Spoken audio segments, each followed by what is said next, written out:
Welcome to the Cherry Picker, the horror movie podcast where we like to kill people, but not really. I'm your host, Zach Cherry, and with me as always is. Eddie of Edward is Truth. And today we're talking about The Grudge, released October 22nd, Yeah. 2004. This is another one of my birthday horror movies. Yeah, it Hey! came out on my birthday. The other Yeah. the other one was Halloween 3, Season of the Witch. Wow. Which one do you Yeah. prefer? Oh, we'll get into that. We'll get into that. Actually, that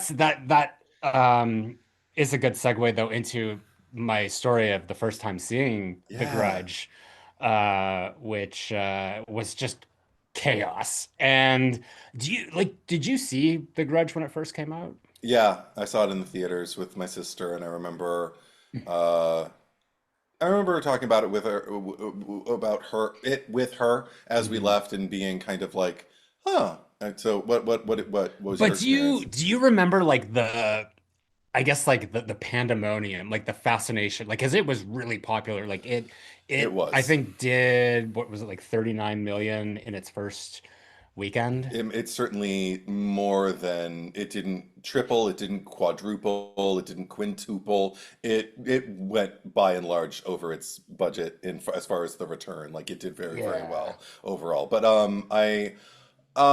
I didn't experience it in the theater though. Like did you have a big woo kind of crowd with you? Yeah. Okay, I'm just looking at so budget was $10 million. It made Yeah. 187.3 Yeah. million. So this was like I said, it was like came out on my birthday. So I went to the movies. Like my parents took me to see the movie for my birthday. I think this is like my 18th or 19th or one Mm. of those years. And oh, it would have been 19. And we got there, like it was just kind of like it was weird that they would even go because like my stepdad would never go see horror. So it was kind of Mm. like a privilege. It was a okay, we'll do this for a special occasion. And I thought it was pretty cool because it's always fun to like, you know, show them, things that I am interested in and Yeah. stuff like that. So we had gone out for dinner and then we came to the theater and here we are like expecting like we're all gonna sit together sort of thing. We got there, it was packed. Oh It wow. was like it the whole room was pandemonium, and it was all like people who were like even younger than me. Like it seemed like it was a lot of like 13-year-olds and thereabouts, Sure. probably like like younger teens, Hmm. like if I was 18 or 19 at the time, and very very obnoxious, very lively crowd. We didn't get to sit together, like none of us sat together. My And God. like the seat that I had was like, way at the side. I don't know where they were, Oh. like just somewhere in the place. And Yeah. it had got so packed and busy that there were people who were sitting in the aisles. Uh-huh. And they would just like be and keep in mind, like now when you go to the theaters, it's everything's like digital, everything's online. You choose your seats. Hmm. It's like you have the proof of your seat on your ticket. Hmm. Back then, it was just you just buy your ticket and you go Hmm. in. And obviously, they had systems to know like a show was sold out because sometimes you would go to the movies and it'd be like sold out show. I'm sure it still does that, but there were people just like sitting in the aisles, like sit like on the steps. Hmm. That's where they saddled up to watch the movie. And the ushers were coming in and being like, "You can't sit there." And they'd be like, "Well, I bought a ticket and there's no seats." And like at this point, like the movie was starting soon, so they couldn't very well like go around to people and be like, "Show us your ticket," and like because clearly people were sneaking in. Hmm. So they just kind of let it fly, which was Mm. probably like a huge fire hazard or anything. But you look at like the movie theater stuff nowadays, like what like Minecraft, like that was like just like the mess that people were making with like Yes. popcorn and stuff. Like Yeah. it's definitely is reminiscent of an experience like that. Yeah. But people were like really responsive to the movie. Like the reactions were very emphatic. People were very scared, and I remember just feeling very like tepid by the whole thing. Like it didn't nothing like that was like these jump scares or moments of like terror were really resonating with me the way that they were with like the theater. And you've talked about this before, where it's just sort of like a communal experience when you're in a theater and you kind of Yeah. enjoy the movie at like all these moments. And it's just like I wasn't getting it. I was just sort of like, wow, like people really are kind of pussies. And Oh it's boy.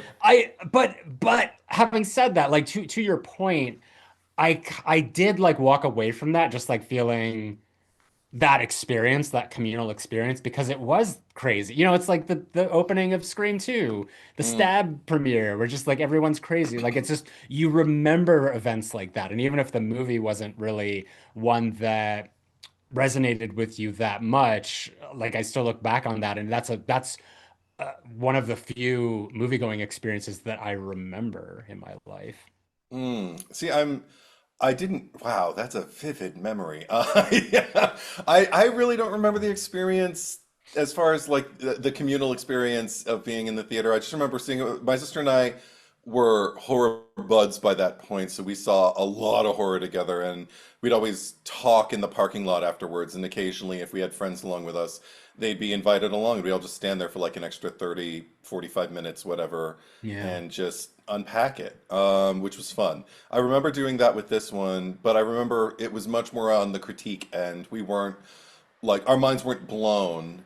But this is the thing. I can't remember the trailer itself even. I don't remember what it was that was so compelling outside of like knowing that Sarah Michelle Gellar was in it, of course, but there was just something about it that I remember being a little bit anticipatory and feeling a little like, oh, all right, that was fine. It wasn't a big disappointment, and I was actually glad because I had a lot of time since my last screening, which I don't even remember having. I've seen Ju-on more often than this movie in recent years, Mm. and so much so that I was watching scenes and I was going like, "Wait, is that going to happen in this movie, or is that going to be? Is it like I kept seeing people who I would see like either like an Asian person or a white person, and I'd be like, so is this going to happen to them, or am I misremembering?"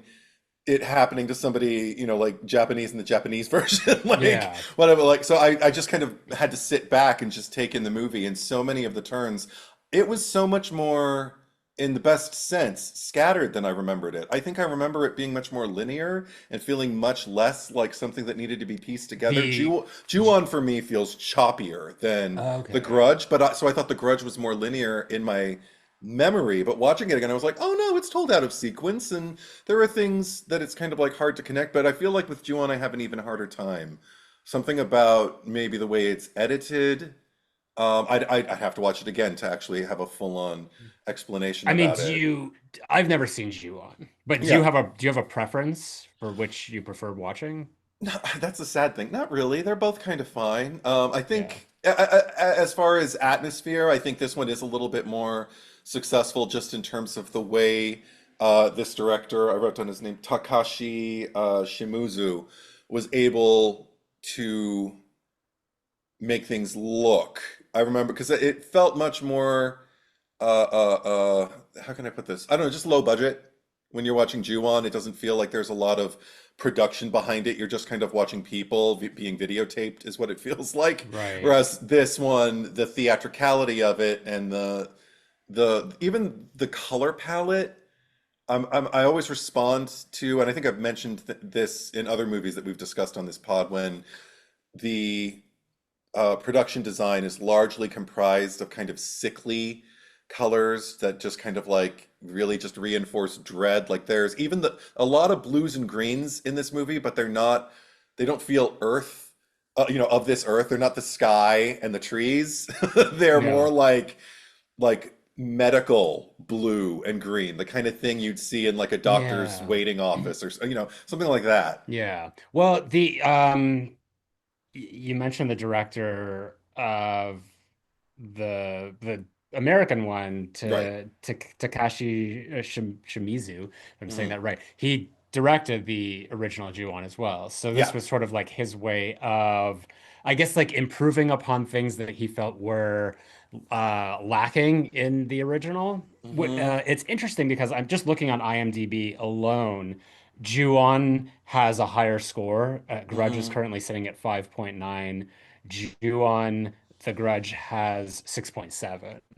Oh, So, interesting. I guess the masses, or at least like, it's all dependent on how many people actually voted on The, that, but it the seems the like that folks who was, are paying attention, right? yeah, that's the preferred version. Okay. Because I was reading some of the notes, and I think that one thing that he excised from this version is that there's like a scene with like schoolgirls, and then that was Right. actually ported over to The Grudge 2. Right.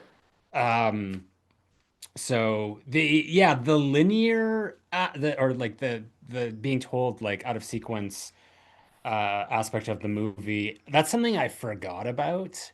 Hmm. Because I saw that there was like the 2020 Grudge reboot. Oh, God. Um, Yeah. and that one was told out of sequence as well. And I was like watching, I'm like, oh, this is new. And then I watched the original again. I'm like, oh no, it's not. They did that in that one as well.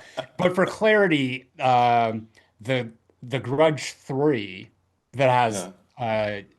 your favorite Shawnee Smith in it. Hmm. That one is the only one that's told sequentially. Okay. So I don't think and I've it's also seen. Have I seen that yeah, one? it was straight to DVD. I only saw the first two, I So think. yeah. And then I It, heard a lot about this other one in 2020. I didn't see it. do you know how many Grudge movies there are altogether? And I'm not like that's not a quiz. I'm just curious. Like how many like both American and Japanese versions and whatever other iterations in other countries there might be. As far as what I've had exposure to, I would assume all combined eight, but who knows? Because people talk about the series of Ju-on movies. It sounds like it's been going on for years and years and years. But Mhm. the only this actually is a good segue into like where you can find it. But because I was looking at physical media, trying to figure out like were there any other editions that were released, and there was a hold on, let me get my eBay open here because that's where I found it. There's an Arrow Video UK release of only Ju-on, not The Grudge. Yeah. But there's also a box set. It's called The Final Box Theatrical Movie 4-disc The Grudge Japan Original from 2015. And so since the box set that was released in 2015 only has four movies, unless there's been another movie of Ju-on released since then I would assume there's only four, but I do not know Yeah. off Yeah, the offhand. I have no idea at all. Okay. But I have a like an old DVD. It's one of those like single discs that has all three movies on it. Oh, how cute. Yeah. So that's how I saw Grudge 3 and Grudge 2, funny enough, like that, because that had been out for a while and I didn't see Hmm. it until because I was traveling in 2007, 2008, I think, because it came out in Mm. 2006. So I was in India and like they had like a movie channel or like several movie channels and it would play like the same things. It was like Fast and Fury, Tokyo Drift, the Poseidon Adventure, Oh, wow. or like what I think it was just Poseidon, the ship, Sure. Yeah, yeah, the yeah, yeah. upside The down ship remake thing. one. Yeah. Yeah, and the Grudge 2. So that's like the how I saw Wow. the Grudge 2 and I was just it was always on so I just watched the Grudge 2 like maybe like five times Oh, during this. geez. Yeah, because it's just like you just want to put on the TV. I'm like, yeah, I'll watch this again. Yeah, no, I hear Um, you. I've only seen that one once, and I saw it in the yeah. theater, and I remember having an even less. I was with my sister, and I remember us having an even less enthusiastic response to it because I don't know. Also, hopes were high because she's a huge Joan of Arcadia fan, and Amber Tamblyn is the star of The Grudge 2, or whatever. She's the Yeah. name over the title of The Grudge 2, I don't think she and had her name over the title. I think it well, was she's just the like one. She's the one on the like who everybody's going to see. Like, oh, that's the girl who we're gonna follow in she's the this one. main character. Yeah, Yeah, there you go. yeah. But and I remember I was thinking like, God, you've got Sarah Michelle Gellar and Amber Tamblyn in a movie playing sisters, Buffy and Joan. Dude, like, come on, do something with them. And I remember just feeling like they Or didn't. But I wasn't don't know Amber how I feel if it's Tamlin right was again. on Buffy? Who did she She play on she Buffy? I don't played even well, remember. she was only in one episode, but Okay. she's always talked about because she was Dawn's best friend. That's right. Yeah. That's right. And Yeah. that's why I forget because who knew Dawn had friends? But that's mean. So mean. Love you, Michelle Trachtenberg. Miss you. But RIP. The yeah, yes, so there's this speaking of this movie, The Grudge 2004, yeah, there's I guess like the theatrical version, the PG-13, and then there's also a director's cut.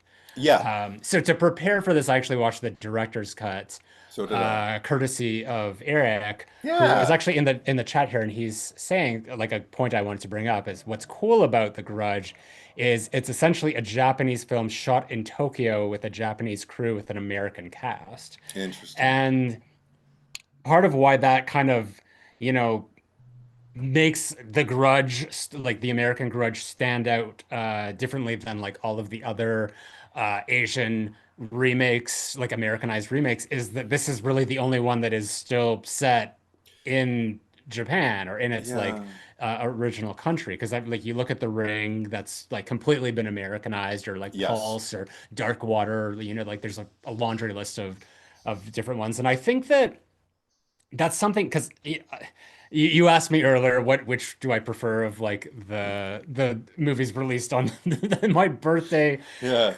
Season of the Witch by a mile. I'm not really a big fan of The Grudge, but there are things about it that I do really like. Okay. And we will explore that as we go through. But I think that one of the aspects that I do like is that it is set in a foreign country, you know, for an Mm-hmm. American film. So it kind of like adds to this level of anxiety already because there's this like, you know, communication barrier Mm-hmm. for these characters. And I wish that maybe had been elaborated on a little bit more because it feels like it's almost an afterthought in this. It's more of just like, oh, I went walking and I got lost sort of thing. But I think that like they could have added to it more of just like, you know, you're in this country and there's like this you've witnessed this supernatural spectacle that has like caused death and now you're being haunted. Like imagine trying to ask for help in a scenario where you can't Ooh. like you know we just seen Smile. We talked Yeah. about that a few weeks ago, where it's like there's already these like conversations of like her trying to explain to people Mm-hmm. what is going on. Just imagine like add another layer of difficult to that Yeah. by not being able to convey properly to what is actually going on with you with the locals. Yeah, something happened to me in me when you when Yeah. you said I'm just like, "Ooh, that's terrifying." Yeah, you're right. Although I because as soon as you started mentioning it, I was ready to defend that decision, but then you came up with a better one. So I'm like, "Oh, yeah, shit, that would have been Yeah. great." But anyway, but um I don't know, there's plenty to talk about there. B Before we go on, do you want to hear a premise or anything? Well, yeah, let's just quickly go over the little housekeeping. So, Okay. thank you for being here with us, whether you're watching or listening. If you would like to support the podcast, we would really appreciate that. You could head over to my Patreon account at patreon.com/ZackCherry, ZackCherry. The links are in all the stuff. But essentially, with that, if you're supporting at the Freddy Krueger tier, you will get to join us while we record these podcasts because they are live streams. Yeah. If you're watching, you can see in the middle of the screen, we've got the live chat going. So we like to interact with you guys and make this a community conversation, which is pretty cool. Yeah. So that is one of the benefits of being a Patreon supporter at the Freddy Krueger tier. And as well, you also get to choose, or at least nominate and vote upon the episode that we do at the end of the month. So, you know, if you have an idea for, you know, a movie that you want us to cover, horror movie, or even a horror topic, because, you know, we're pretty flexible. We did do the when we had the Cherry Picker After Dark, which has been discontinued, but we had the Fuck, Marry, Kill, Scream edition. We could do that for other franchises or Yeah. Put that on the docket. Halloween's, Yeah. Friday the 13th, all that stuff. So that's a really great perk of being a Patreon supporter. You can come in and nominate that. And if you have a good movie or idea, that could be the thing that we talk about in our fourth episode of the month. So And you that can control us. Yeah. we're basically puppets, just moving around to what you like. So Uh-huh. the nominations will open up like they'll be open now if you're watching or listening in the future. But one of the benefits of that, as well as being part of the live stream and plenty of other stuff that is associated with my channel on YouTube. But I do want to thank top tier Patreon supporters. So to the Michael Myers, thank you to Kyle Beard, Ali Hamouche, Shane Ellingham, Tim McKay, Stephanie Starbright, Horace Slut 95, Traj 125, Bruce the Genetic, Jackhammer Rando, Gary Blassig, Michael Boswell, and Ghost Faces, Eric Champney, Sam Levy, Daniel Saturn, Baby Ghoul, Garrison Nichols, and Craig Lynn. Thank you very much. And Woohoo! I know some of you are here with us tonight in the chat, so Yeah. thank you for being here. But yeah, now let's hear that premise. All right. If you haven't seen The Grudge before, this is like kind of the thing.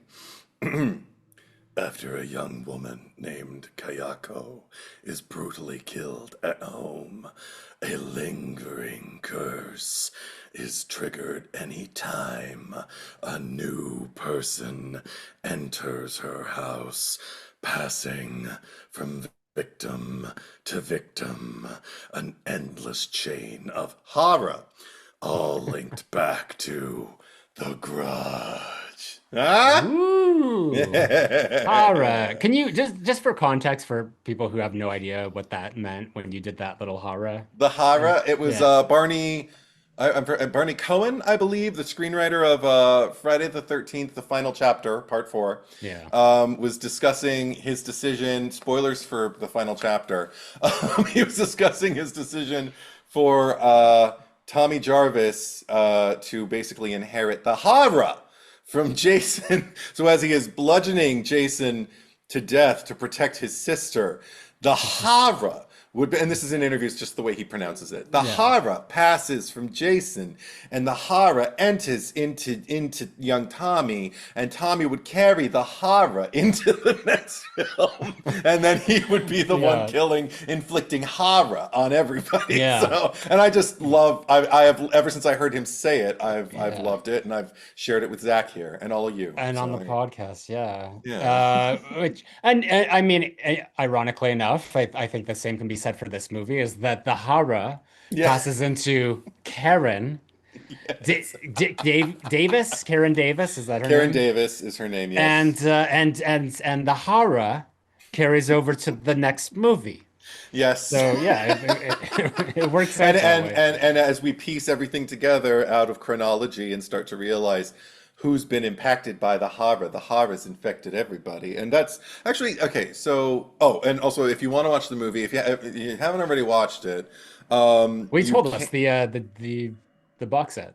no, but that's the box set for Ju-on. Oh, If you ooh. want The Grudge, Mm. it's actually out of print, but you can find it on eBay on a single Blu-ray issued by the studio. Has both cuts on it, the theatrical and the director's cut. Or you can also stream it if you like off of Movie Sphere, which is provided by Lionsgate. Don't know if that costs anything. Or Plex, which costs nothing. You just have to watch it with ads. But I believe actually, if you have the time to preemptively just like let it run without watching it, and then you go back and you rewatch it, no ads the second time around because they got all the ad revenue Ooh. off the first stream. I believe. Like it's worked that way for me. Maybe somebody figured it out and fixed it, but try. Um, or just go get the Blu-ray. I really would like I said, there's an Arrow release of Ju-on, but not of The Grudge. So Yeah. we need something like It's it's Arrow, Shout strange Factory. Come that on. yeah, it's strange that these movies do that. Like it just go out of print and there's not something to, Yeah. like whatever the next, whoever has the distribution rights is like, yeah, let's, release that. There's one of the Eric and my's issues with 20th Century Fox is that they own the Mm. American rights to Inferno, the Argento movie.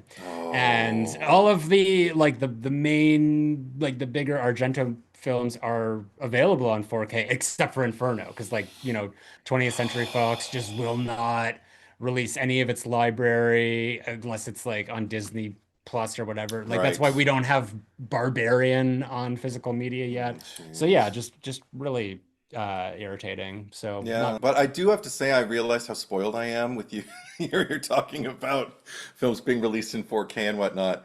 I watched it on my big screen. I used the AirPlay from my phone, playing it there and put it and projected it onto my Apple TV, which is my big screen. And I noticed it was almost a grade below standard definition, and I realized, oh my God, I'm so spoiled because I'm so used to things looking so the clean lines and the enhanced yeah. dimension and everything like that. I even on my phone, like even on, these little portable movie players that we carry Mhm. with us and everything like that, everything's in total HD and yeah, it's hard to watch a movie. I wonder.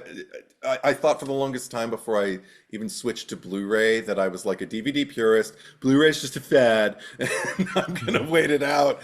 And I finally saw something on Blu-ray, thought it looked nice, and thought, okay, well, I could see myself changing. But then I screened a bunch of things over time with a friend of mine for like maybe the better part of a month, all Mhm. on Blu-ray. Finally was home one day, decided to play a DVD, noticed the difference and thought, fuck, I've been changed. Yeah. Yeah, we're really spoiled these days. I used to have a TV that had a built-in DVD player on the side. Oh, uh-huh. And it was like a big TV. Yeah. But I, one of my favorite movies, The Thing. I've had the DVD Oh, of it forever, and I bought a Blu-ray of it, and I just like I had a Blu-ray player, or it might have been like my PlayStation 3 at the time, and I had that plugged into the TV, but there's also the DVD system in the side, so you can toggle back between inputs. So yeah. I had the Thing Blu-ray and the Thing DVD on at the same time and paused it on like the same frame at the Oh same part of the God. movie and then just like looked at the difference and it was staggering. I'm just like, no more DVDs Yeah. ever. And yet the first time I ever saw a DVD, I don't remember if I mentioned this on the Batman Returns After Dark pod we did. It Yeah. was the first time I ever saw a DVD was in a Suncoast over at a Universal City Walk here, and it was playing Batman Returns. And I remember feeling like I'd only ever seen it on the movie screen, and then forever over and over again on my VHS. And then when I saw it on in just SD on DVD, I was like, oh, this is too clear. This is really distracting. I don't know how. I'm too busy looking at how shiny Michelle's like, code. I'm looking at like how the depth of field and everything like that. Oh, I'll never get used to this. And eventually I Yeah. guess I did. But yeah, and then I go back to VHS now and that in a weird way, like I don't know, because it's what I was raised with, but I also wonder how did Yeah. we ever watch VHS and perceive anything? Because it's so hard to see I think expressions it's and what's just, going on. yeah. I mean, it's just, but that's just like how we were brought up. Like Yeah. it's what we were used to, and we've, had the fortunate ability to be able to watch that progression over time. So now Yeah. we kind of see that, and I think, like people who are born now or like after the year 2000, Hmm. put on a movie and everything looks super sharp. So that's just their perception of that is the same as what ours would have been watching VHS movies. So if they were to go backwards and see anything on VHS, they'd probably really notice the grain and stuff. And I mean, like we do Yeah. now as well. But Hmm. I mean, there's so many people who collect VHS. Like that's such a Yeah. huge thing. Yeah. And they're expensive too. So Yeah. some people really like I guess the aesthetic of just like having that thick, uh, rectangular box on their shelf. I mean, there's something about having to adjust the tracking and about like Yeah. watching it like in pan and scan if it was originally recorded in widescreen. But the thing is, like, I know I'll always want to go back to my widescreen. Yeah. And yeah, I Yeah. don't know. And yeah, because like so many movies were filmed that like for the theater experience. So just like seeing it Yeah. on VHS on like our old 3x4 square TVs was just never going to be the same thing. But Yeah, anyway, I've grown accustomed to my blues. That's I've grown accustomed to my blues. they almost make the day begin. Anyway, The Grudge. So, what was this particular screening like for you diving in? Oh my gosh. I'm ready. I I was pretty bored. Oh no. Yeah, like it's just I find it to be really dull. And because it's like, we talked about this with Smile, Yeah. and I actually think that like a lot of the that movie was just actually works more effectively than what is happening here. Wow.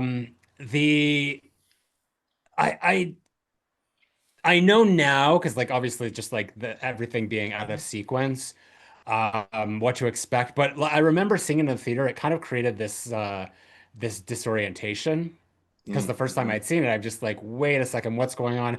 I actually thought that like there were certain things like when the sister is on the phone because we hear her message. She calls the house Yeah. when Karen is like looking at the phone, and then we come back to that later and we see her leaving the message. I'm just like, oh wait, so because I know that like at that moment, Kayako is busy killing the mother, Grace Yeah. Zabriskie's character. So it's Mm-hmm. just, but now all of a sudden it's just like at the same time here in this office building. So I'm just like, so can she? I guess like but that was my confusion. I didn't realize that like the spirit could just like latch onto you or follow you around. I thought it was just sort of like stationary to the house. So I'm just like, did Mm-hmm. it like somehow like go through the telephone wires and like end up there? And like there's just a lot going on. So that I was think that's 21 years ago though. So like this viewing, I mean, I guess just because I'm so familiar with the movie and stuff, like it just yeah.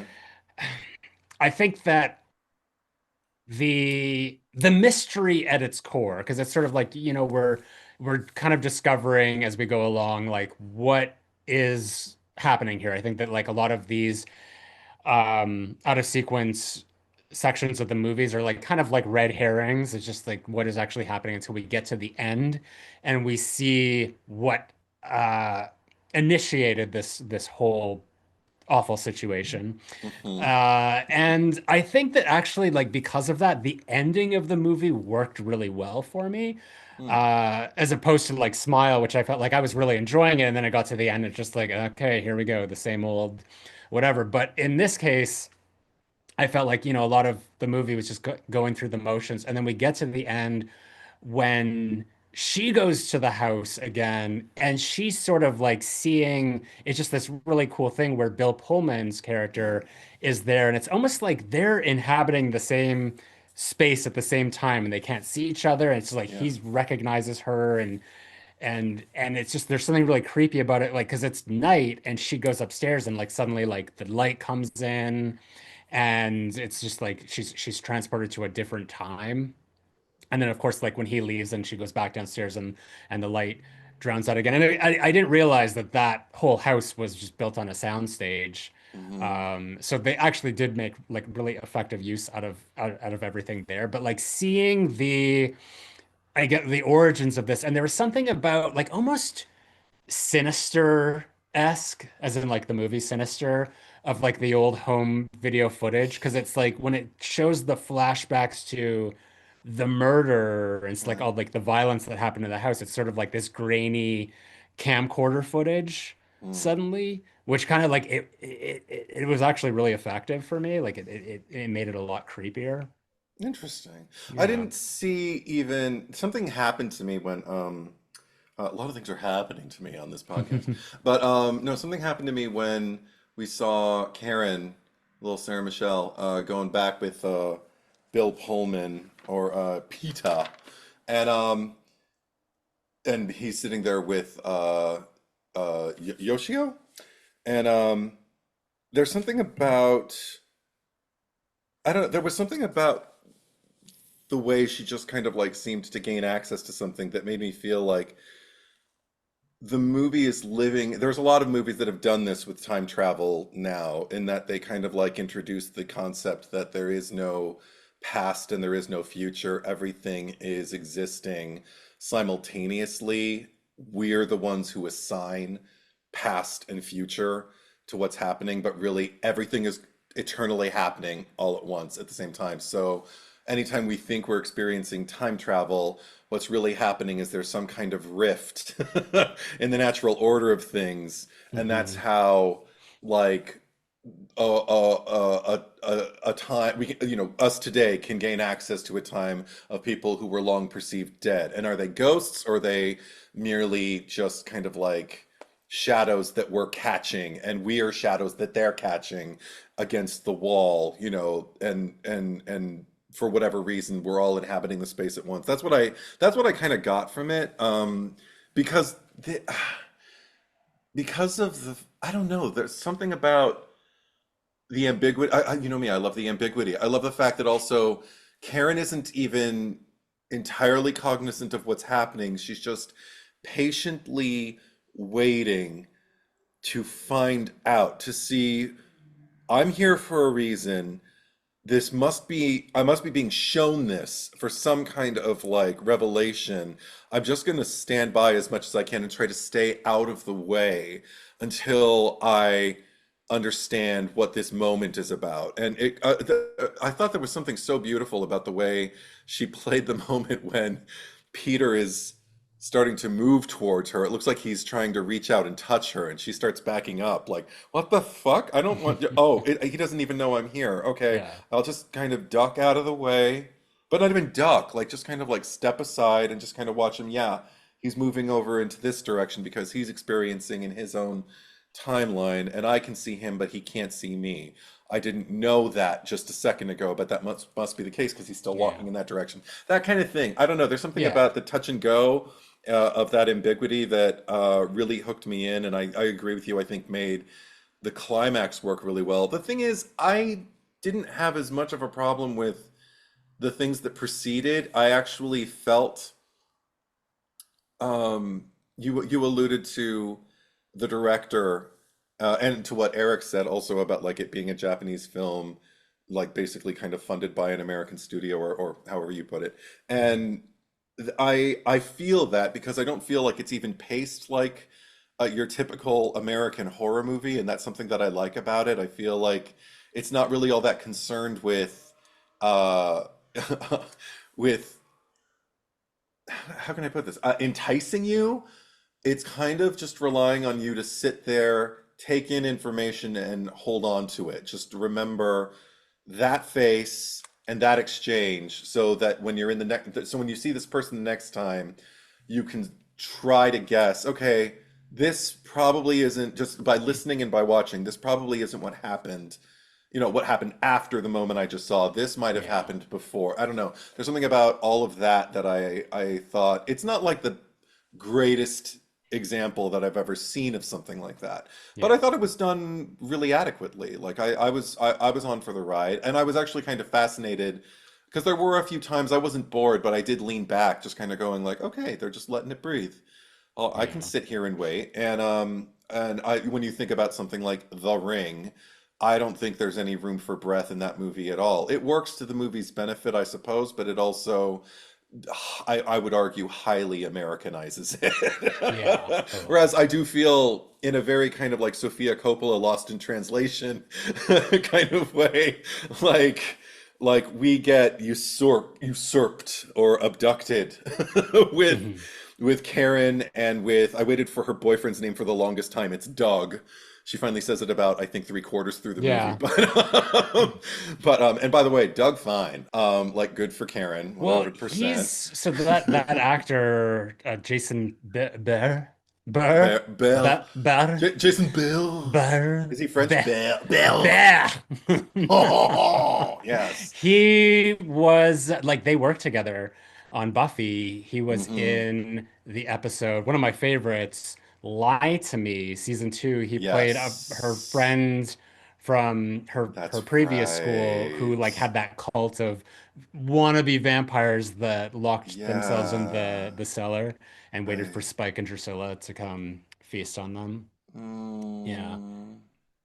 Mm. Yeah, I know I Yeah. fucking love that episode. And you're just making me drift now. But okay, so but I did feel to a great extent that I was kind of like abducted along with these people. Or not even abducted, like I wasn't, like a bag over my head and shut into a trunk, but I did feel like the foreignness of the place as, a fellow American to these two would-be protagonists. I feel like they're introduced as protagonists, and then you start to realize, oh no, this is about many people. This is largely a kind of ensemble piece, even though there is Yeah. a final girl question mark There's a name above the above the the title. the marquee. Yeah. Yes. Yeah. I But yeah, it does largely feel just kind of like comprised of these short stories that are happening that are all interconnected. the Yeah, okay. So I wanted to ask you about Sarah Michelle Gellar specific because I mean like Yeah. love her. Obviously we love her here.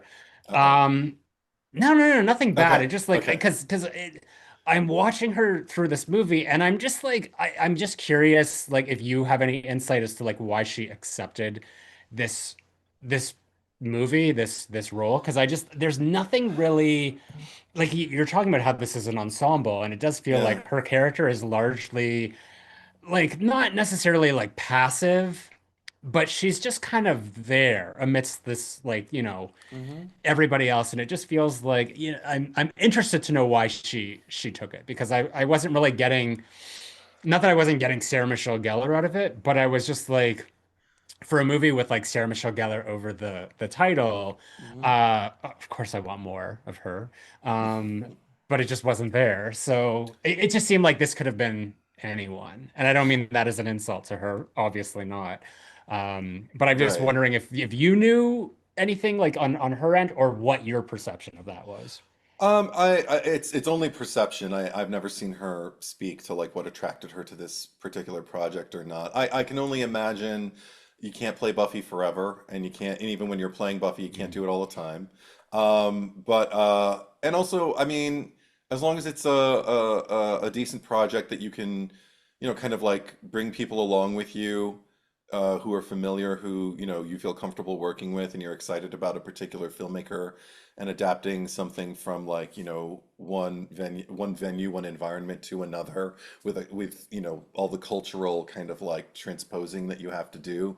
Mhm. I'd feel like that might have been it. Also, the fact that for me, and I don't remember if I mentioned this on another Sarah Michelle Gellar movie that we covered, or if it was during Buffy, one of the many Buffy Yeah. discussions that we had on the After Dark pods. I feel like at some point I mentioned this movie and just talked about, or maybe it was just off pod with you in conversation. Yeah. It was something my sister pointed out to me because one of the things that disappointed her was she wanted a little more Buffy in this Mhm. character.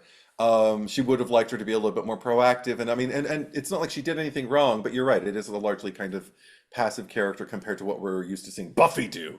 And Yeah. she said, although she said, I spent a lot of the movie kind of wishing that they just cast Buffy or just wrote Buffy into this story Hmm. and that this was one of the ghosts, one of the supernatural things that Buffy had to fight. If it had just been an in Just an Sunnydale, episode of yeah, Buffy, yeah. or just an in Sunnydale universe movie that's just like a Hmm. one-off where she has to travel to Japan because, the new Slayer hasn't risen there yet and they need somebody. So, Okay. but That'd been she fun. said, yeah, but she said, she got it and I saw it too, and it's actually much briefer than I remember it being.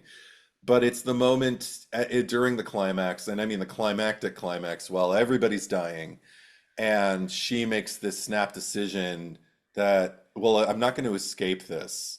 It seems from her vantage point, Mhm. but that doesn't mean I can't tear down the walls, as it were, and Yeah. prevent this being an environment of destruction. Like if I can break the curse, maybe I'm the last person who has to succumb to it. So she strikes the match and tries to throw it, but the What was the hand catches her lighter? hand. Oh, it was a lighter, Is the sorry. her boyfriend's Yeah, because that's he's right, the that's right. smoker.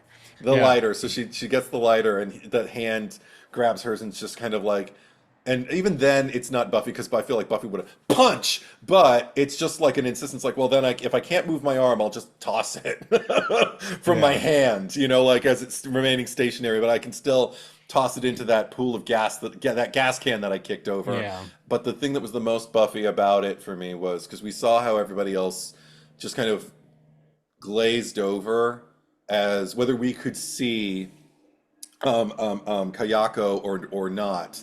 Uh, they could certainly see her, and you could just see them kind of like going and just going to another world basically before they Yeah. died, and they were consumed by their fear. She definitely felt her fear, but she held and returned that defiant eye contact with Kayako, and there was something about it that was like, you can take me down, but you know what? I'm going to look you right in the eyes while you do it, and I'm going to remain who I am. And Yeah. like I said, it Well, lasts maybe a second and a half, no, but that's I very live for fair. it. Yeah. Yeah, actually that brings up a lot of other questions. But first, Eric did say she also loved making it and living in Tokyo.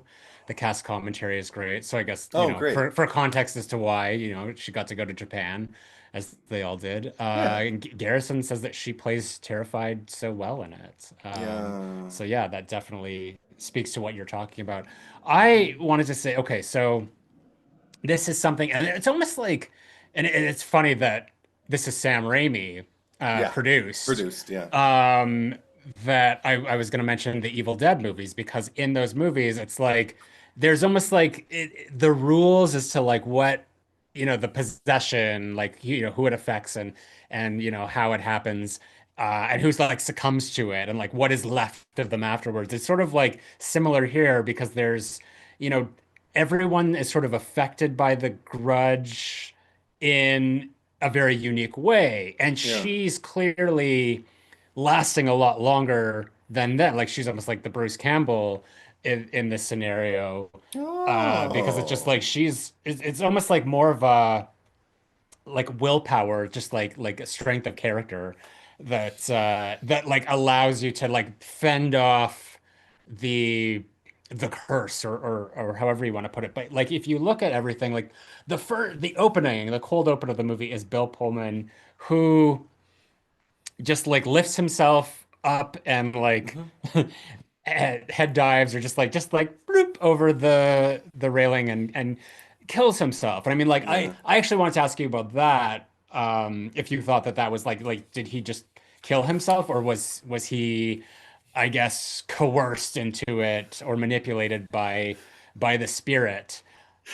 The funny thing is, Yeah. I had forgotten so much of this movie, the course of this movie, that while I was watching it, I just saw him do that, and I thought, wouldn't it be funny if it wasn't connected to the supernatural at all? If he was just really bored in his marriage, and his wife's just going, "Hey, what's going on, baby? How Yeah. you doing over there? What are you doing?" I'm like, "Come Yeah. back to bed." And he's just like, "I can't do this anymore." Whoop! But that's not an answer to your question because it's not how I legitimately feel it went down with Yeah. him.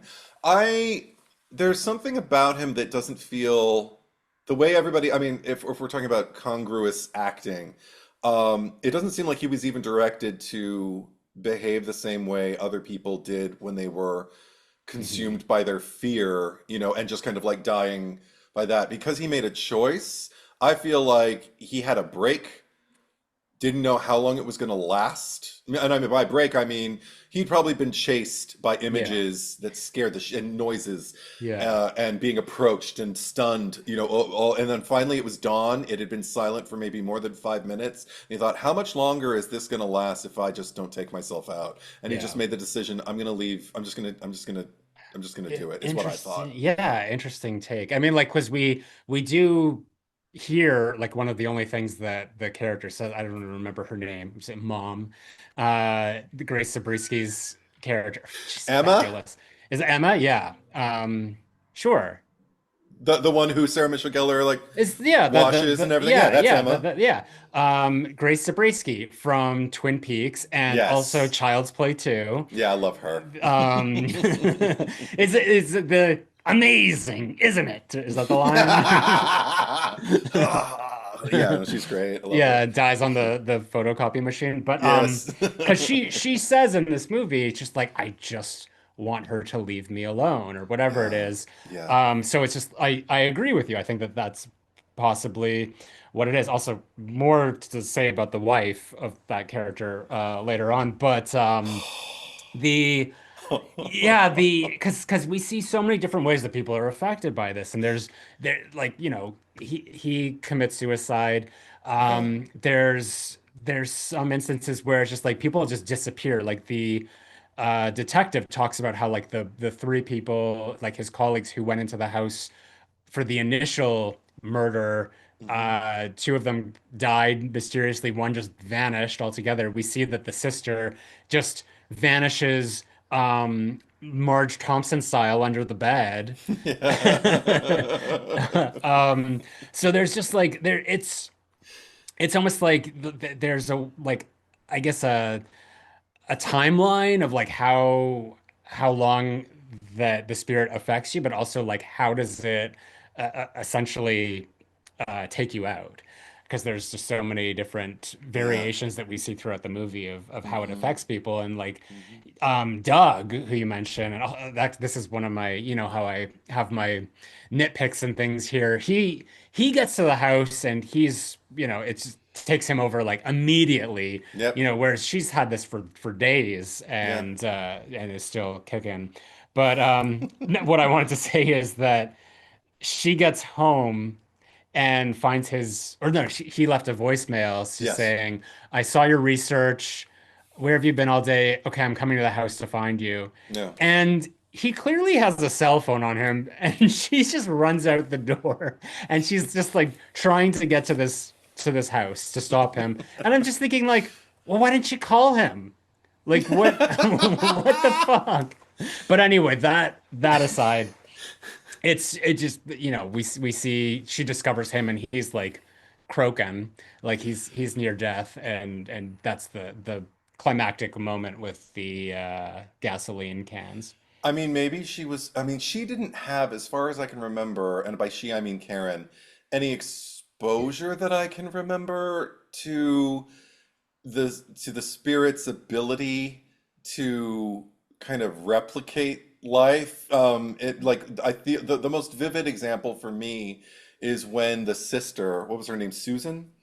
Um, the one who gets taken over in bed, Yeah, in her apartment. But when she, and also that was another thing, just little things like Detective Nagakawa said that she, or no, I think the other detective told Nagakawa that her apartment was locked from the inside. I don't remember seeing a lock on the door or seeing her lock it. Maybe I like a missed it. dead like the Yeah, like a chain like lock. a Yeah, chain or a no, no, no, deadbolt or because something. I don't remember because seeing that's the it. thing, because that was said prior to seeing that scene, Yeah. and that in the theater when I first saw that, because that was I didn't track that we were seeing Oh. something afterwards, but I caught it this time and I was waiting, like they just didn't include it in the edit because Oh. she just like went back inside from the hallway, and then we just see her like go into bed, so we didn't actually see her Okay. put the Okay. chain on, which I think like in this case would have been a detail that needed to be there just to connect it to what they 100%. said. Yeah, Yeah, but of course I'm always going to think it's me. But yeah, but anyway, Susan um looks through the peephole after she gets a phone call from presumably her brother, and then she sees, her brother through the peephole, opens the door, he's not there. And we're left to wonder, like, okay, so wait, was her brother downstairs and he's still on his way and she hid and he didn't get to her in time? Or was it just like Kayako's little, bag of tricks the whole time? And I like I, yeah. I like that doesn't get entirely, as far as I can tell, doesn't get entirely answered. But I'm trying to remember if, and even that I can forgive if Karen wasn't given like some insight to the spirit's ability to just kind of like imitate people, but maybe she just intuitively knew, like, well, if I try calling him, how do I know that I'm going to even reach him? How, if he answers, how am I going to know that it's him? How can I even do anything if I'm not there? Maybe that's what made her want to run Yeah, after him, because I figured maybe she figured by now he's yeah, in the house. He's not like just walking up the steps, but little did she yeah. know, as far as the edit is concerned, he did. Yeah. But you bring up a good point when you're talking about like just like what can the spirit do? Yeah. Because it's just like there really is no consistency, and it's almost like this all-purpose. Like it's almost like they're taking tropes from all of these supernatural movies and just infusing them into Kayako without any like rhyme or reason. It's just like, okay, now that all of a sudden like Kayako can take the form of like a person who's dead. It's almost like to bring another Buffy parallel, the first evil, that just Right. takes the form of like dead characters, Yeah. and we see that, and that is kind of creepy. That you know, it's like he calls and she's like buzzing him up, and then like 2 seconds later, he's right there. Naturally, she responded like why are you fucking with me? Sort of situation here. Yeah. We also see with Ted Raimi, Yes. That what is it, Yoko or whatever the girl Hmm. is who was like Karen replaced. Yoko and She's he and Ted Raimi is Alex too. Yeah. yeah, and he just disappeared. I don't know what happened. That was like an He off-screen got kill killed. or They told it yeah, was an off-screen kill, but we found out after the fact that yeah, like she had had her jaw removed. She's the one whose jaw was removed. She returned yeah, to the workplace, presumably yeah. found him on the steps. That I remembered Yes, vividly. But she turns around and then like we just see him scream and then we cut to nothing. But yeah. ultimately she killed him. Is But what that's they said. But Kayako yeah. probably did it. Yeah. Yeah, that's the thing. It's just like it's in the form of like of Yoko, Yeah. but like not in her living form, just like this jawless, Yeah. tongue wagging out, Uh, not the best CGI. ugh. Still But kind of gross just speculating though, just watching the oh head. yeah, Like and yeah, doing the jerky like in the Beetlejuice musical he talks about teaching yeah, Barbara and Adam the yeah, jerky Japanese ghost walk and I'm like oh yeah because the ring and because of the grudge they both have that kind of jerky thing that they can yeah. do and Yoko's the prime example of that in this movie I think because before she lifts Every her head she's clicking. yeah, every time I see Ted Raimi in anything, I just think of the opening of Candyman, Candyman, just I knew like. it. Michael was a bad boy or whatever what his name was. And just like that moment of like, because she tells him the story and she's like, just wait for me on the couch. I'm gonna go upstairs. And he's sitting there like just drinking the beer and like thinking about it. He's like, whatever. And all I, Candyman, yeah, whatever. yeah, and all I can think when I see Ted Raimi in a movie is would I would, but even in this Or movie. or or also he was the Henrietta in Evil Dead 2. Oh right, Yeah. yes. Oh my God, wonderful. What's the line? The something something fruit seller? The something something fruit seller. Seller? Yeah, remember it's The oh God, the something something fruit seller. someone's in my fruit cellar. Someone with a fresh soul. Something like Yeah, that. yeah, that, Yeah, yeah, sure. yeah. We've already covered that that's neither of our like preliminary like or top five like franchises. So even though I think Oh, Evil Dead. Evil Yeah, Dead but Evil 2 Dead 2, is a like it, masterpiece. yeah. Yes. Hmm. But yeah, someone with a fresh soul, someone in my fruit salad. Yeah, something like Yeah. that. That's close enough. This one. Um I did one of the strengths for me with this movie though that I might just I don't know just work better for me in terms of just like keeping me in the loop is that for me this is largely a hell no movie. There are so many times where I was watching someone make a decision to investigate a strange noise or to like Hmm. go into the darkness without even trying the lights to investigate something and I was just kind of like hell no even the I mean, admittedly, when Karen, okay, because this is just full of hypotheticals, but okay, you're in a Zach. Let me put it to you. You're gonna know what my answer is. You're in a venue that is unfamiliar to you, someone's house, but a house that you are not, comfortable in yet. You're just trying to make someone else comfortable. You find that there are a pair of double doors that are taped up. From behind the taped up doors, you hear, ow, ow. What do you do? Do you immediately start tearing the tape off to investigate for yourself? Or what would you do, Zach, if you were in that scenario? Just that scenario. I mean, I'm just thinking about her, like her and this because she's come in there, and the only person that she's come in contact with is Emma, Yeah. who's, not speaking, not saying anything, has like, been in bed for an extended period of time and urinated in it, and you like had to change her clothes and sheets and give her a sponge bath and all that. Yeah. So it's like clearly like she's not gonna have the answers. The place is a disaster. The daughter-in-law is just like who said that she was going to be there is nowhere to be found. Neither is the son. Yeah.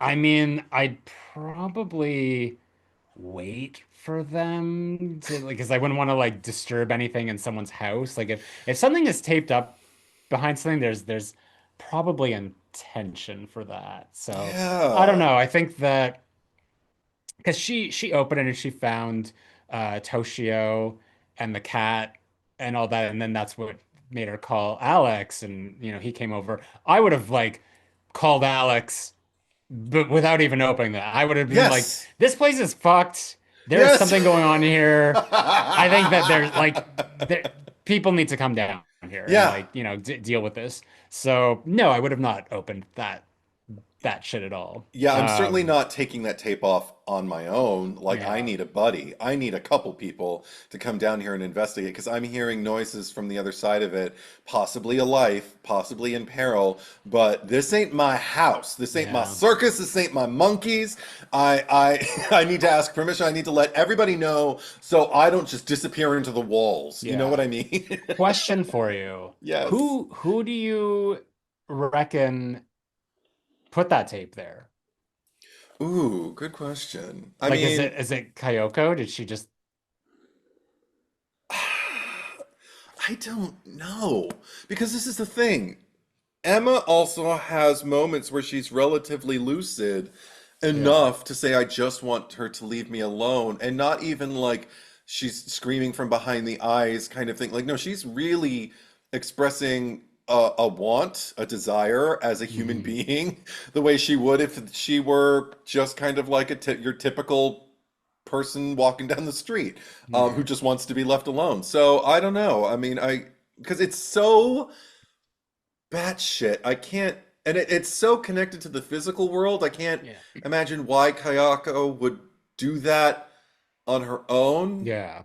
Well, Because I mean, why would she encase something just to have it released? there's also like the like bodies being transported up into the attic because when they go there and Right. they find them, there's uh the the the married couple in there and they're dead and the police just rule like he killed her and then he went up there and like killed himself or whatever. Yeah, yeah. So I mean it may we don't see it, but I mean like we know that she dies first and then maybe that was a thing where he like brought her up there and then died as like part of like possession or whatever it is. Because I'm not seeing Kayoko like carry bodies around and do all this work. That Well, just doesn't make I any don't think she sense. So carries them, but she might have some ability to just kind of, I don't know, make them teleport or something. I don't know. But I mean, no. I think that like everyone ends up where they are through some sort of like by going there themselves or mystical ways. But I can't see her actually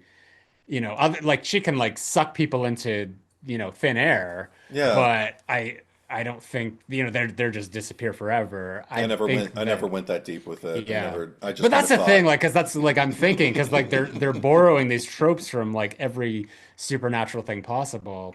And I was yeah, also like when you were talking about Peter, I was also wondering, since like Kayoko is obsessed with him, yeah. and like really like this has all started because of her obsession with him, is she like extending the same cursedness to him that she is to everyone else? Like, would she like maybe that's why he's not dead because she wouldn't kill him, but Maybe she's still like pursuing him supernaturally. that's a good question because, yeah, there's nothing about the way she presents her story to him, I guess, or the way he unearths it.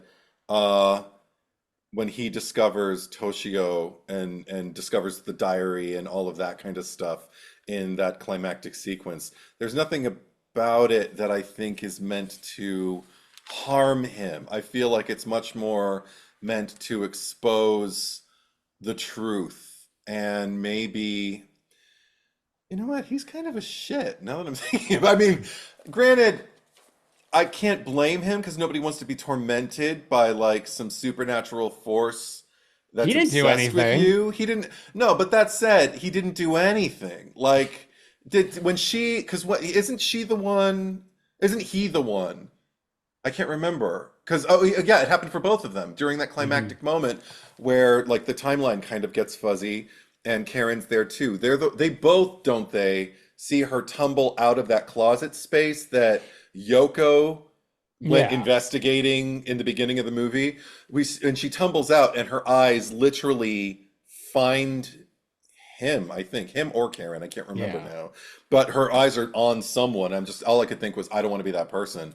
But I feel like, mm, yeah, I feel like maybe, but see, this is the thing that makes me sad. Maybe she was just trying to expose him to the story to kind of like usher him in, and so somebody would have her truth and then tell someone. He didn't tell anyone. He just left. He just took himself out of the equation, and that makes me kind of sad. And maybe that's what she's really pissed about, is the fact that like this man who she thought she loved, from her vantage point, she's not Hmm. obsessed. She loves him. Hmm. He's everything to her, and everything that she ever wants. She's idealized him to the point where it's probably gotten to the point where a life with him would be the antithesis of everything that my immediate reality is with Takeo, her husband, or her housemate, her significant other, who's Yeah. the reason that she gets taken out. So I'm wondering if like maybe because Peter took himself out of the equation and didn't help her, I'd be pissed too. I'd have a grudge. I'd be like, okay, so the man I wasted my life with killed me. The man who I wasted my life being obsessed over abandoned me and my truth. So now no one can tell my story. You know what? I'm gonna fuck this shit up. And my kid is stuck in limbo with me for the rest of his afterlife. You know what? Y'all are going down, and especially the men. I'm gonna, if a weak-willed man crosses my threshold, he's out. You This is just like all sorts of petty. Um, it's Kayoko's just very, very petty. It's just like I this don't think is it's petty. it's pretty it's petty. You try getting killed before your time by someone who's supposed to provide for you and care for you. She invented this entire scenario. Oh, Nobody is yeah.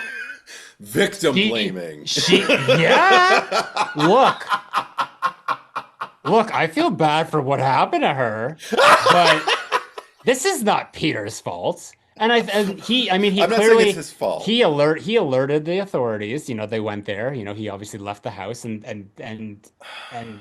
it was. I mean, that's what I gathered. Is just that he was because he was like Oh.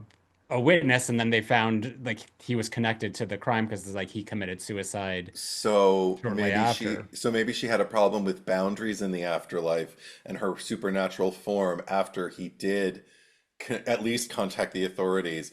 Maybe she still kept bugging him and he was like, I did what I was supposed to do, but I don't know you.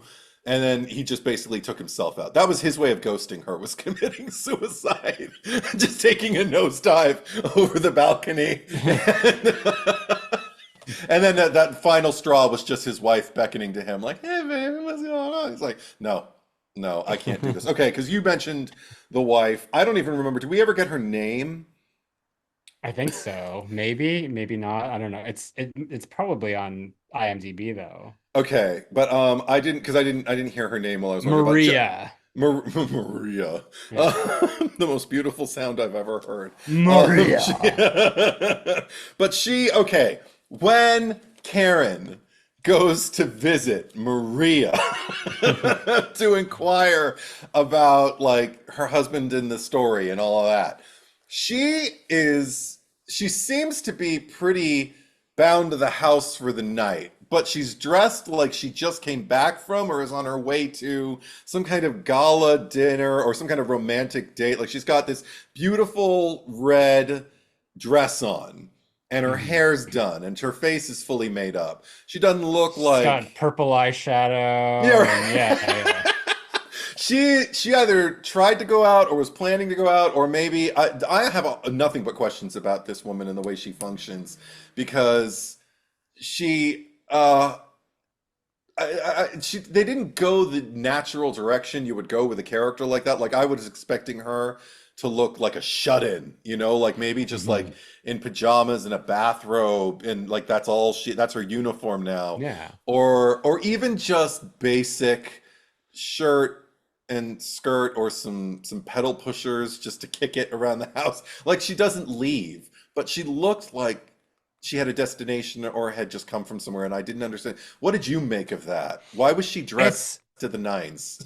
she is the one character in the movie that I just feel like I want to know what her story is. Yeah. And I mean, I all I could think is that like after the suicide, she sort of like became this like party girl and she was just going out Ooh. to cocktail bars and I don't re this was like the morning when she visited her. So I think that she's just sort of like, you know, hooked up with someone and then like had just come home Oh my at that point God. and hadn't like because it wasn't like the makeup like it wasn't glamour. I mean, it's already like a very trashy look, but it also had a look like, she had been wearing it for a while. She had a night. And yeah, it's like I just feel like this is her life now. She just like kind of likes to fill this void.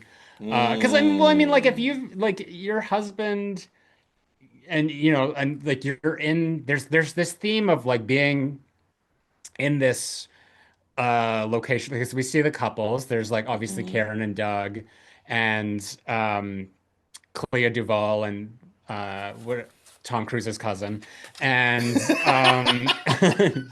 the and Peter and Maria Yeah. and it's like there's this isolation like that they're all feeling of sort of like being in Japan and this isn't one that where they're supposed to be sort of thing. So I could see a scenario for this character where her husband kills himself mysteriously. She has no idea. And just like, how does that affect your life? Like, if you don't go back to America, like, are you just kind of like staying there and it just like transforms you? And she might have just like kind of had all these questions like why did he kill himself, like was it me, Right, did I right, was right. I responsible for that? Because like clearly he was not telling her anything. He didn't Right. explain anything to. I wonder if he even told her that he stumbled upon a murder house. But Can I tell you also the yeah, biggest clue as to like what their life together must have consisted of? I mean, to be fair, Karen does look at a lot of photos, and in some of them they look really funny. But the yeah. one they focus on the most, the one that gets its own close-up, is the one where Maria tells her, "This is from our first date." And it's a photo of the two of them looking awkward as hell, and they do not look happy at all Yeah. to be standing next to each other Yeah. and taking a photo. So what's Well, that story? okay. Well, let's explore this some more, shall we? Because like we're talking about this character, Peter. He's been receiving these love letters from Yeah. Kayako for a while.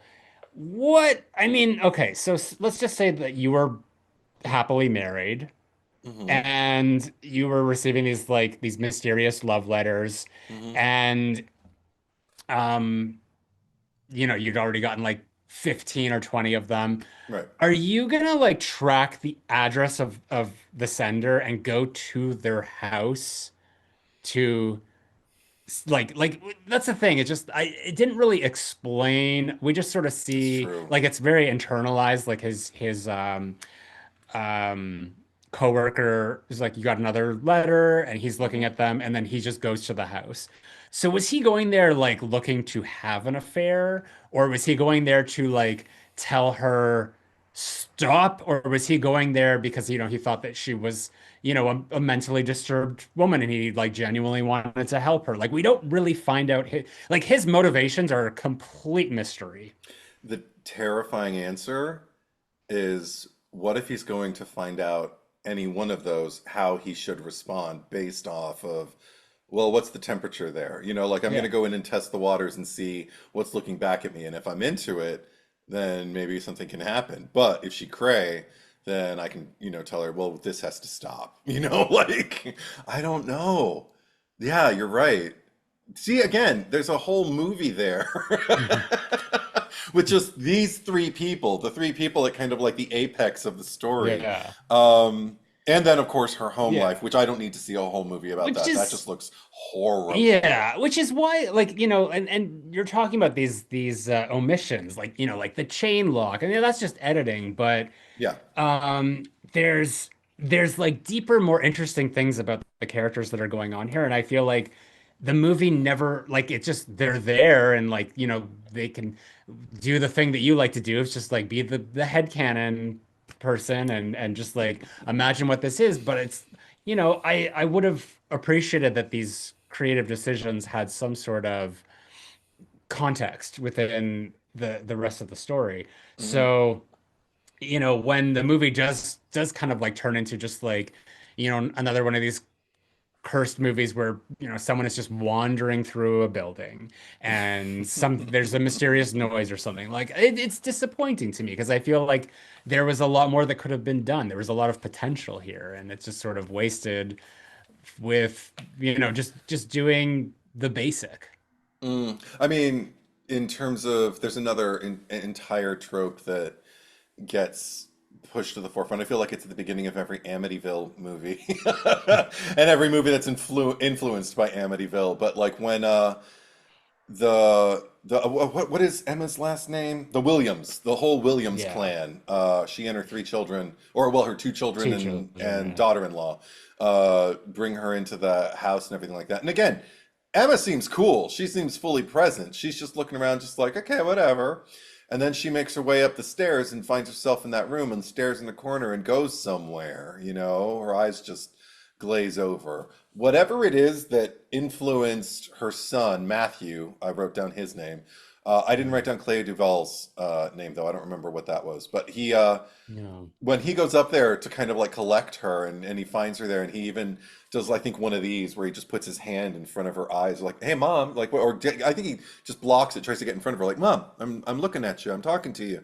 Mhm. What are you looking at up there? I'm like, the next breath is basically him saying, we'll take it. And I'm like, what? Well, Can... he also says we'll take it because he like the realtor's in the bathroom, and he's just like Yes. he's just had this thing, like he's wet. He's just like not just a little bit, like he's fully wet, like he got a little submerged there. Hmm. And Matthew is just like, yeah, we'll take it, not even noticing like, why are you wet? Why is there like black opaque water in the tub? Like Yeah. maybe like I'll take it. Oh wait, never mind. The plumbing seems off. Right. Do you have anything else? Like what? By the way, Clea Duvall's character's name is Jennifer. Jennifer. Okay, Um, somebody said Jenny at one point, and I couldn't tell if it um, was Jenny or Ginny. Yeah. needed more from her too. I mean, like One of her. hundred percent. Speaking of what, like we're talking about all these Buffy alumni, Clea Yeah. Duvall, The uh, Invisible Girl. Invisible Girl, Marcy Yeah. in season one. Uh-huh. And Apparently, I was looking at the trivia yeah. because in the commentary, Sarah Michelle Gellar had talked about working with Jason Behr Yeah. on Buffy, and I guess someone else had said like, "Oh, Clea Duvall," or unless she was on the commentary as well. It's just like, "Yeah, I was on Buffy too," and she's like, "Really?" Oh my God. But that's the thing. It's just they never had any scenes together because it would have just been voiceover. Yeah, uh-huh. And Yeah. and all of her flashback scenes before she went We're with opaque. we're, But yeah, we're yeah. with Cordelia, so Yeah, yeah, right, right, yeah. right. But that's funny. And can't blame Sarah Michelle for that because No. how often do you think she's watching and rewatching episodes of Buffy? Like, she can Well, only know she so she much. did talk about how during the pandemic she watched the show with her kids. They wanted to watch it Oh, for the that's first time. So she sweet. she know like that's the thing. Like Sarah Michelle Gellar like remembers the people that she worked with. Like she remembered Yeah, Pedro Pascal, who yeah. was in one episode for like Hmm. 2 minutes, if Yeah. that. Yeah. like that, but she remembered him, so it's like she knows Had she been on set with Clea Duvall at the same time, she would have yeah, remembered, but that yeah. just isn't the case. It's, it's like who Jamie Lee Curtis pretends to be when she's just like, oh, this person and that person, but I have no idea who Heather Langenkamp is. I'm going to tell Scout Taylor Compton and Danielle Harris to their faces Oh my individually. I God. don't know who you are. I have never seen those movies. But anyway, that is not Sarah Michelle Gellar. But no, can you imagine Just Clea imagine Duvall? someone from like the Grudge 3 or 4 comes up and just like, oh my God, I'm your daughter. Imagine there's like Yeah, yeah. we find out there's a long lost relative of Karen. It's just like, I play your daughter in the sequel. I don't know. I never saw those movies. I don't I don't know. care. I don't know You're who you dead to are. me. That's right. Let's take a You may really as well awkward not even exist. Let's take a really awkward photo where, like Peter and Maria's first date. We're just Yeah, looking right, right, like, right. who are they? Yeah, Hey, yeah, we're really happy to be taking this photo with each other. But yeah. I also have to say, with regard to Jennifer, Clea Duvall, because I completely forgot that Clea, while we're talking about forgetting people, completely Yeah. forgot she was in this movie. Adore this actress, love her and everything I see her in. Did not Hmm. remember that she played a part in this because, again, it's a very kind of hack part in that she's the wife who goes, like Yeah. that's basically what she gets to do. She does a great job at it, but you got Hmm. Clea Duvall, let her Clea Duvall. And Hmm. that was the thing. I even found her doing things that I didn't believe that Clea Duvall would do, like travel to Japan and not know one word of Japanese. Like that, to your point that you made earlier about like it's so much scarier because even that the heightened emotionality of like being a person in peril and asking for help if you're in a country that does not is not your predominant language, you are going to struggle to communicate with people, even if you have kind of like a soft grip Yeah. and are conversant in whatever the language is. When you're freaking out, you freak. I would imagine most people freak out in their own language and have to adjust something in order to communicate in another language. But I would say, Damn. right? That's my Yeah. ride. That's my Yeah. ride. But no, I do have to say the fact that she kind of used that as a point to illustrate to her husband like what it was like for her being in Japan. I'm like, so you never took a Crash Berlitz course or I don't even know if Babbel was a thing then, if you could have an active subscription and just learn a few phrases like, why aren't you acclimating? Instead, it just kind of showed her, but it speaks a lot to, I think, I'm sure she's not the first American to travel to Japan just expecting everybody to know her language. But the fact that the way they convey it is her, I think she was standing in a store and she was just looking at a package of something that just had all Japanese writing on it. Yeah. And she was just kind of like, like, maybe it's good for me, maybe it's bad for Well, me. I'll never know. yeah, she pokes the hole in it and sniffs it, and Jesus then it's just like, Christ. yeah, this one's good, and then just takes a whole bunch of them. Um, she did not look like she was having a good time there at No. all, because it's just like her life is essentially just sleeping all day, and Yeah. like I guess she's sort of looking after Emma, and I really didn't like the way, because I mean, I guess it's not her, but even then it's like, because she's sleeping and then the soup or the noodles knock over, hmm and she just gets up and she looks over at Emma and she's just like, you could just ask. You don't have to like Oh, throw it or whatever. And it's Jesus. just like, you didn't know that it, like, maybe it got knocked over Yeah. or something, like, but like it just seems, she seems to like be very hostile towards her mother-in-law. And it didn't feel like it deserved either. And it's just like, this woman is clearly ill, Yeah. and she's having issues, like she's not always lucid and having issues speaking, and you're hmm you're basically like berating her for Yeah. whatever. Which So which didn't maybe it's didn't it another. didn't it didn't make me feel sympathy for her. I'll just say that. No, maybe it's another motive for Kayako to do what she's doing because she's just kind of like, you think you've got it bad, bitch? My husband broke my neck. You're just bored and you didn't even take the time to learn our damn language. That's it. You're out. Yeah. I'm gonna scare the shit out of you. I also have to say, oh, because scare the shit out of, like, that was one thing um, when Emma's finally when she finally expires and Alex discovers her and then discovers Karen kind of cowering in the corner. We are still so early in the movie at that point. That was the first point where I really realized, like, okay, I've retained barely any of this because I don't remember her being discovered. I don't remember her surviving that. I didn't remember her surviving it the second time. I just remember that she's in the second movie. I didn't remember that it was revealed that she had actually survived the house fire at the end of this movie, and that the Mhm. last thing we see is like Kayako kind of like popping up behind Karen, going, Yeah. my eye, I'm gonna get you. But so I mean that was all fun. That I wonder on rewatches, like if I retain that information, if it's going to be as exciting as it was this time. But uh, How did you feel about the hand in the back of the head in the shower? I remember. I feel like that was either something in the trailer or in the poster or both. And I feel like It was in the trailer for The Grudge 2004. It's in the poster for the 2021. okay, that's what I'm thinking then. Yeah. I remember seeing it in the trailer, and I remember having like a response to it, thinking that is fucking freaky. And then when it Yeah. happened in the movie, same thing happened this time. When I saw it the first time, I remember thinking like, oh, okay, not as spooky as it was. It felt like a precursor Hmm. for things to come in the trailer. Like, oh my God, if the movie is like full of things like that where you're merging with what seems to be like a dead body part or something like that somehow, then I am all on board for it. But Question, is yeah, that in the original?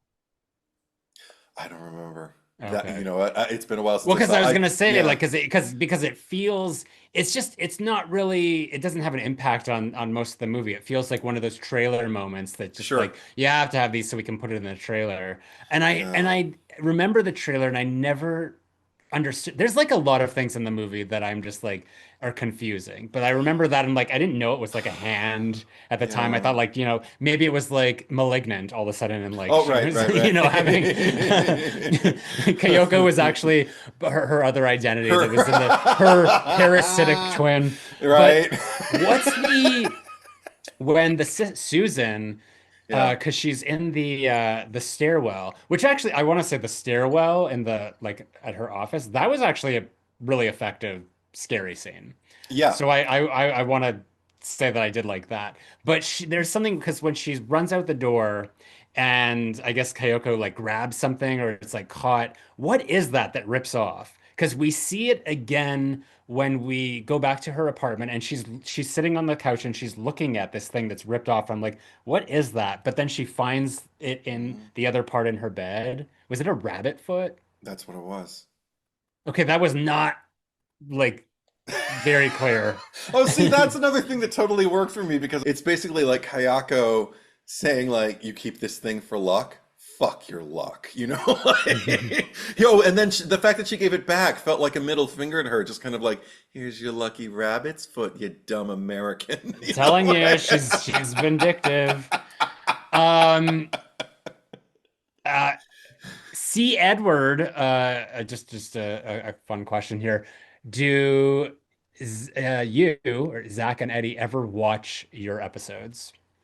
Like, do we watch the podcast after we Not record right it? after because why? But I sometimes preliminarily to Preliminary? well to like a sequel, like if I want to make sure that I don't tell the same stories, or at least if I mention the stories that I don't occupy the same amount of time telling them, I don't want to repeat myself Mm. too much if I can avoid it. So I'll do it if I have the time. But no, I don't. No, but sometimes I'll like go back months later because I'll think like, oh, I don't remember that episode, and I'll play it and I'll be Mm. like, well, it was a really good time. I think we're good. What about you, Yeah. Zach? Never. Never. Um, no. There might have been like one, like when, like way back when we started that I might have listened to Mm-mm. again. But I mean, like it's just like I was here. I had the conversation with you. Right. Uh, I know anything that I would say, and also it's it's not that I'm annoyed by listening to myself again, but sometimes I'll like hear something I say and like, oh God, because I have a habit of waffling, so it's just kind of annoying to like it's just like Jesus Christ, like get to the point already. So I don't like to be reminded of that, so no, no. But I would argue because I know that feeling. There were times where I think earlier on, just to check the edit Yeah. and things like, because we've been through a few editors, so I'd just be kind of like, oh, what's this Yeah. one handling? How's he doing? What's his taste? And I would, watch. Um, Sometimes I would walk away from a pod thinking like, don't feel great about that one, like either I was too confined to my notes or I was too free and I had so many more things I wanted to say. I hope it came across okay, and then I'll go Mm, back just to see. Don't do it recently, but back in the day I would. yeah. And I would think like, why did I think that was so bad? This is actually not that bad. This is pretty good. I'm entertained. Okay, Mm, I'm just too self-conscious. So if you went back and listened to them, I think you'd probably be like, oh, you know what? I did get to the point. yeah. I mean, I guess it's almost similar to like, would Sarah Michelle Gellar watch Buffy again? And Right. yeah, she did. Hmm. So, maybe next time there's a pandemic and it's just like I Yeah. completely there's no other content in the world that I just have to think of the millions of podcasts that are out there. Like, I think I'll just listen to the conversations that I had over again. Or Um, you could listen to a podcast covering a movie that we covered, and you're listening to the two people talking. You're going like, "Oh, I'm not feeling this at all. What we did we did it say?" way better. Yeah, and then you'll go Yeah. back and be like, "Well, what was ours like?" And you'll be like, "Yeah, I ours was so much better." I noticed that a lot of podcasts, like when they do movies, they sort of it's almost like a recap. And Yeah, I think we dabbled with that like once or twice, where it's just like scene by scene, and I mean we've never yeah, done it in like a presentational way of just I know. like as the way that you do the synopsis. If you did that for every scene, it's just like Yeah. Karen, worrying the dog, has succumbed to the curse by entering the house, Yeah. returns there herself, only to find Peter. And like just go on like and then they get through that section of the movie and then they're like, okay, now we're gonna review this section of the movie. Um no, we just talk freely. We just, you Yeah. know, Even when we try to stick yeah. to some kind of chronology because we don't want to miss anything. I remember we did do that with Friday the 13th Part 2 because there was a lot to address Oh my God. throughout. That is But a we, 3 hour episode. I yeah. would look, I would actually go back and I would listen to that because I am curious. Why did it take us 3 hours to talk about Friday the 13th part two? Because there was a lot. We even, if I remember correctly, we didn't think it was going to take very long because we both love it and because Yeah. it's relatively simple. And then we just started unearthing all this backstory. Both of us did Yeah. with these characters and discussing the psychological makeup and their motivations of like where they might be coming from and Yeah. stuff. And yeah, with I some have a movies f- we can do it. I have a feeling that the Friday the 13th part 2 episode is a good episode. Not to toot our horn, but I think that it'll probably be an interesting listen. If you haven't heard that one, go back. What is it? It's like episode, I think like 49-ish, Or somewhere just around type there. in Yeah. Friday the 13th Part 2, Cherry Picker, you'll Whatever. find it. Yeah, I mean, you could look on whatever if you're on YouTube or you're on your You'll find listening us. device. Yeah. We're Eric everywhere. Eric is confirming that the hand thing is in Juon. Okay. Yeah.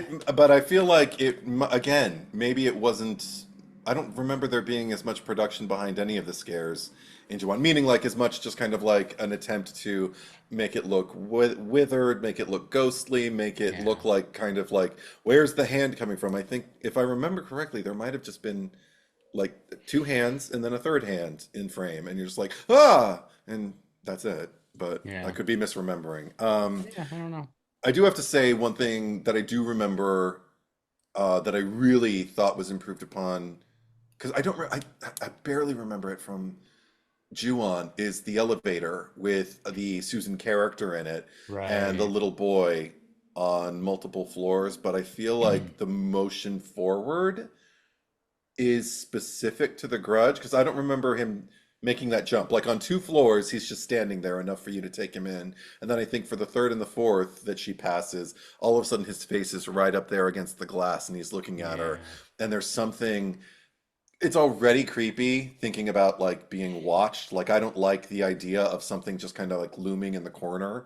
But if I shut my eyes and immediately it's like right at my bedside, that's that's bad. That's terrifying. So there was something about the way it was paced, and something about the way, like you said, like that whole sequence, I thought was executed pretty damn well. I also like that Susan at least knows some Well, Japanese words. I was talking about the stairwell, not the elevator. But I do Oh, agree that okay. the elevator was effective. No, because Yeah. it was like the stairwell, just like the sound design, the lighting, because I mean you had like each floor just like the lights would go off and off and off. Yes. And plus like it's very Argento, very like early Argento, just like the shot looking down the stairwell or up the stairwell. Sure. Sure. I mean, wasn't an interesting looking stairwell, but it was just it still worked. So It was pretty basic I, I stairwell, I yeah. I liked it, the thing that was funny is that like she was running out of the hallway because it's like I guess she felt she was being followed or a presence, and she comes into the stairwell, and then she just stopped. It's like I'm in a safe place now. It's just like, well, whatever that is could still like it was right there. It could follow you in, but she Right. had just decided, no, I'm safe in here, and then all that shit had happened. But I guess it was just the expediency of which like the lights were shutting off. I think that Yeah. I think it was very effective. There was Good something that was sequence. not reminiscent of Argento, though. I don't know if you caught this. I had to rewind it to go like, wait, did you fuck this up? And it was when it was after Karen has been like I don't know what it's not evacuated, but when you leave a facility and you're an outpatient. Check out, yeah. Yeah, when you're checked out of a facility and Mhm. she's with Doug after oh my God, when he's she wakes up scared and he takes her face and it's like, it's okay, I got you. And I'm like, oh yeah, you've got full control of this situation, you dumbass. But anyway, they're on the bus and they're just talking. And oh, that was another thing I noticed. Something about miserable couples in this movie. It was interesting because first, I noticed Doug noticing another couple in the foreground that were kind of like, flirty and teasy and all over each other. Not all over each other, but they were just giggly, giggly, giggly, playful. And he was Mhm. just sitting there with Karen, who looked just stone-faced and in another world. And he's just kind of sitting there like, well, this is the relationship I'm in. I remember when we used to laugh too. And I'm just kind of like, And it was two is days ago. yeah, and I was just kind of like, oh my God, is he gonna fuck up? Am I gonna hate him? Is he gonna go fuck someone else? What's gonna happen? Because I don't like that look on his face. Like, be there for her, motherfucker. Anyway, but she's sitting there and they're talking, and all of a sudden, Kayako's face, kind of comes into the window, just appears for a second, and jump scares Karen. But she's the only one who sees it. She's the only one who gets jump scared, and she looks at him, I guess, because there's a cutaway and there's a shot of her looking back out the window to see is Kayako still there, and when she does, you can see her reflection superimposed, Sarah Michelle Gellar's reflection superimposed into the window. Only they didn't superimpose it to look like a reflection because her hair is literally parted on the same side as it is in our, the way it is like on our side Yeah. of the mirror. So there's no reflection happening. It looks like a ghost of herself turning around looking scared toward herself. I don't know. There's something about it. I was just kind of like, okay, that could have been fixed easily. Just flip the damn image of her in the Yeah. reflection. But I don't I did have to run it back to make sure, but it was Yeah. something I caught and it made me chuckle. Very much like the in Anaconda with the waterfall in reverse. Good stuff. Yeah. I don't remember if Argento ever did anything like that. I will say that we had to on for Macabre. Yeah. Oh, I won't mention where, okay. but yeah. But it worked. It's unnoticeable. Right. Good. Yeah, yeah, Okay. yeah, I hope I don't notice it. yeah. Uh, I probably won't. I usually don't notice stuff like this, but it was so silly, especially like the expression on her face. It literally looked like the same take from the same angle, but they just kind of washed it in this amber hue and just put it on the window instead of like in the foreground where Yeah. she was. Um, the I I also appreciated something about I you know me, I'm an Insidious stan. So as this movie was wrapping Mm, up and Kayako appears behind Karen, two Ks by the way, maybe they're soul sisters, who knows? yeah. But like the only one who could defeat Kayako is Karen. But I just thought as soon as I saw her appear behind Karen and Karen kind of has this look that's like, but I burned down the house. And in my head canon, I just heard, it's not the house that's haunted, it's your caregiver. and, and then, credits. But Yeah. I don't know. I am anxious to see the second one again now, though, that I've revisited this one. I had Yeah. more fun than I thought I would. And I hope there isn't as much time, because this was 2004. I don't think I've seen it since then. So that's over Mhm. 20 years. I hope I don't go another 20 years before I revisit it again, is Yeah. my basic response to the No, I've movie. seen it like several times in the interim. And I'm pretty sure I watched it when the new one came out. Hmm. I just be Karen, the name Karen, because obviously that wasn't a thing in No. 2004, but it's funny because we were talking about Halloween 2018 and Yeah. kills of just Karen! like Karen being a Karen, like when she's in the hospital, like, why don't you have more security guards? Like, what is it, my brother's bedroom? My mother is in danger. You do not understand the weight of this situation. I am demanding things, and I am doing it in this voice.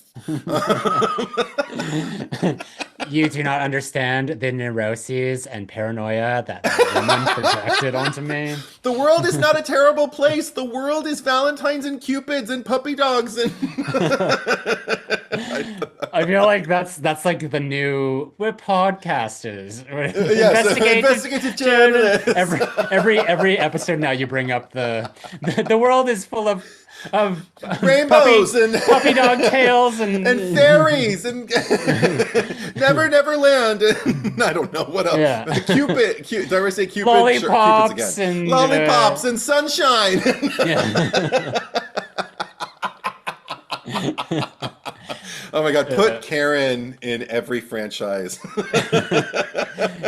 If you just want to ruin it, yeah. Somebody think of the children. That's it's everything short of that she did. Yeah, with her Christmas sweater on Yes, Halloween. on Halloween. I will Yeah, not acknowledge this holiday. For us, it's Christmas. This is a day of Satan for other people. yeah. Hmm. I wonder if the timeline it really still was um Michael Myers' sister, Laurie Strode. And Mm. when Allison says like that's just some bit people made up to make themselves feel better, that it was actually something that it was like the reverse of that like Karen had to like make up. No, they were never related, and that's just a lie that Karen perpetuated among the Haddonfielders. So that's why in Kills she's so convinced that there is a bond. She's making the argument. No, you don't understand. He's coming for my mother. That's what he knows. It's like a thing. I don't remember what she says. I have to rewatch Yeah. that damn movie. Yeah. But Okay, well, do we have anything else to go over before we move on to the next stage of the episode? only thing I thought when I saw that yellow police tape that said something obviously in Japanese writing, maybe there Yeah. was some other script going on because I can't follow the lettering, but Yeah. and then it also said like do not cross or something or will keep In out in warning English, in yeah. English, and I was just kind of like, this is for the English speakers because we're so dumb that we'd see yellow tape, not understand it, and go like, it's okay, it's not for us. Or maybe Japanese culture is just like either very accommodating to English speakers or There's just a lot of issues with English speakers in Japan where they're, take a lot Mm. of liberties and go across But lines or police state, yeah. areas where they're not supposed to be. Both can be true. I think both are true. I think Japanese people are incredibly accommodating. I've only heard good things Mhm. when American friends of mine visit Japan and come back. They Yeah. always sing its praises. But, they take the preliminary measures like learning at least a bit of the language so they can Yeah. impress. And also, oh my God, I've heard that they appreciate it so much in Japan when you try. Anywhere really. If you Yeah. try, except France. I've heard in France they're like, just speak English. France. You try ordering something in French, and a French person's Jason go like, Bourne. French person's just gonna be like, I understand English. Would you just, oh, I don't know. All Shut up, you stupid American man. But all anyway, right. yeah, that's it. Let's get to the cherry picker. It's not like we kill people on purpose. Who's your cherry on top? Or I guess our cherry on top, since we're a united front here. I guess Karen. I love how it's just like, I guess. It's I, don't- just because I do. I mean, even though I appreciated, like I said, I mentioned her strength in the end, her buffiness by yeah. looking, her assailant in the eye or whatever, the person who means her harm. And all of that's pretty cool. And she was the only one in the movie who seemed like she was actually going to do that because everybody else was either pretending it wasn't happening so they could bait the other people to get killed. So like basically ushering people to the slaughter, or um they weren't staring down the barrel of the gun, as it were, like the proverbial gun of this movie, which is Kayako. I'd say, yeah. Is there a case to be made for anybody else? I mean, well, Grant Dempsey is saying Kayako. Um, I don't I know. don't She's a think, messy I bitch. mean, I mean, there's a case to put her in the cherry picker, but I don't know. It's just like yeah, I guess like it would just by default, but I hate that it would be like, yeah, we're picking Sarah Michelle Gellar by default because who else is it gonna be, you Because this know? is the thing. I already made several arguments that could be perceived as in favor of Kayako, but I basically think they're just empathy. Like, well, Hmm. that couldn't have been fun, and what about that from your vantage point? Hmm. But does that mean I support what she's doing? No, bitch, stop being so toxic. Like, Yeah. I know you went through something fucked up, and no one is ever going to be able to really take that away from you. But But the damage, like the damage that you are, yeah, you're just hurt. pouring salt in the proverbial wound, Yeah, motherfucker. At a certain hurt. point, you stop being the victim and you start being the assailant. So Listen, clean hurt it up. people. Listen, hurt Hurt people. people, hurt people. Hurt people. Stop finishing my sentences. Have I been doing that this whole time? No. Because Like I'm this whole not time, aware. like 140 plus episodes Yeah, of the whole right. time. And now that was the final straw. The final straw. Hurt people, hurt people. Wow. I always like think of the Arrested Development when Tobias Funke tells that to Jessica Walter, Lucille Oh, Bluth, and yes. but she doesn't hear it as like hurt people, hurt people. It's just like hurt people. Like, like double Yeah, do down. it. Like just do it Do and it. then Do do it it. again. You told me to hurt people, so if I hesitate after the first one, it's like, no, hurt people. It's like, okay, Yeah. if you insist. Yeah, no, I'll give it Yeah. to, because she did her best. I think that, I mean, Yeah. I think that Karen Yeah. deserves her flowers. Yeah, sure. Yeah, Okay. Well, last week we asked you who deserves to die the most in I Companion. remember that one. I nominated Kat, you nominated Josh across Yeah. Patreon, Instagram, and YouTube. The final tally was staggeringly 95 for Kat versus 521 for Josh. So, Wow. congratulations. Who could have You, foreseen that? yeah. How typical. Okay. So, Oh my Spidey God. fan, Josh, 1,000%. Hmm. Blue Box, Josh is obviously the right choice, but I'm giving my vote to Kat because she Oh, deserves some hate too. okay. Dull and dumb. Dull. Wow. And dumb. And dumb. She was A- dumb. Adrian Phillips, I dislike both of these characters the most. The only characters in the movie I like are the companions. I'm going to go with Josh for his petulance. At least Kat died funny. Headcanon. That was funny. Well, she's like, it's gonna rain, or Oh my which is like her God. version of like the reading the weather forecast. Uh, she got to have a little companion S-ness esqueness. to Yeah, her. yeah. Because Uh, she's an accessory as well. Oh my God. yeah, You know what? You're actually right on. You're totally yeah. on Uh, point with that. Yeah.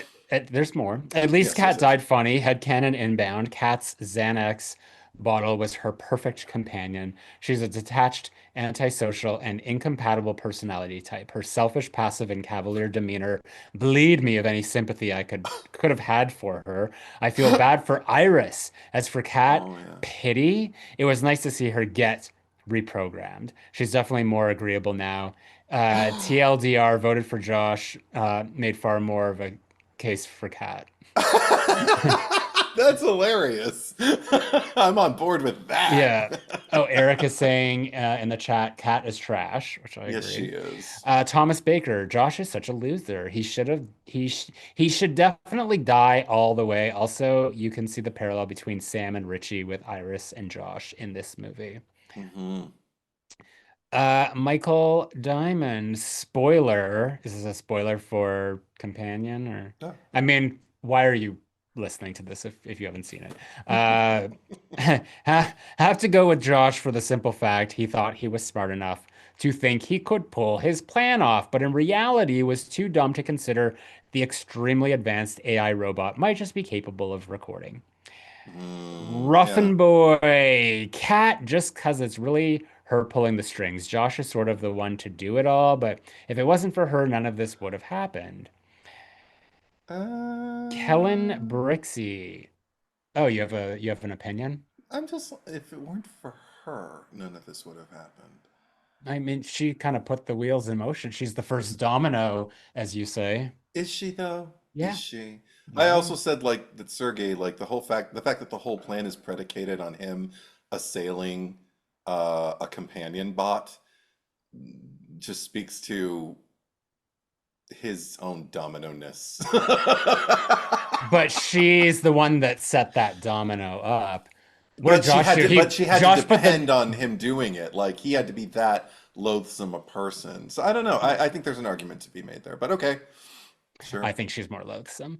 Uh, Kellen Brixey. I mean, Josh was so much more of an interesting character, and there was a lot that I loved to hate about him. Kat was more or less inconsequential to the plot after putting the whole plan into motion. Also, Kat was so irritating and not in a fun way. I mean, she not only proposed this stupid plan, she also intentionally misled Josh and then tries to dip when shit ain't going to plan. Her plan? Yeah, nah. For these reasons, I'm gonna give her the axe. Okay. I'm telling you, these people are making a really good case that I hadn't even articulated as well. I think that this might be one of those cherry pickers where the majority voted wrong. Mm. Just gonna say. Just gonna say it. Oh, that's you. I thought you were reading that. I should have totally like put that on On Kellen someone, Brixey. yeah. Yeah. Silent Saturn. If the options are between Jack Quaid and someone else, it's always going to be someone else. He's way too Oh. engaging and fun to watch, and that's how I like my villains. Who even was Cat? Oh, wow. That was Uh, the ultimate read. Hev85. Josh.